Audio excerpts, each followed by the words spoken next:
a healthy dose of ignorance and irreverence for how hard something is an essential quality of startup CEOs and founders. I love that when I go into a particular new circumstance, whether we're building robots or building autonomous vehicles, or when we were going into deep learning and AI, my first thought was, how hard can this be? Well, it turns out to be insanely hard. And it's the reason why it hasn't been solved yet. But I always go into it with the attitude, how hard can this be? And if somebody else has done it, or somebody else will do it, why shouldn't it be us? And so how hard can it be?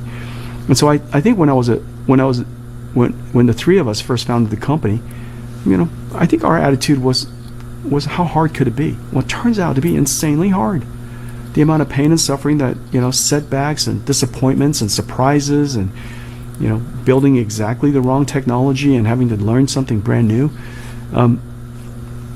All of that, you couldn't have, if you would have put all of that on day one and that realization, I think it would be too scary to start. And so I think one of the best things of an entrepreneur is the concept, the idea that it can't be that hard.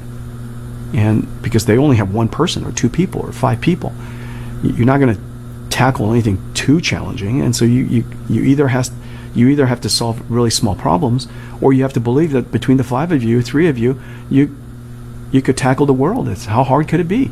And so you have to have superhuman mindset, even though you don't have superhuman capabilities. And I think that for entrepreneurs, I do think that their superpower is a fair dose of ignorance and irreverence and this oversized belief in themselves. They ought to keep that for as long as they can, and then over time, reality will hit you, and hopefully you have the character to survive it and ordeal through it, and the cleverness to maneuver through it, and the friendships around you, the teams to support you along the way, and the company with the sheer will, to work through those challenges. You're going to have plenty of them, and so maybe that's the advice. Great. Yeah.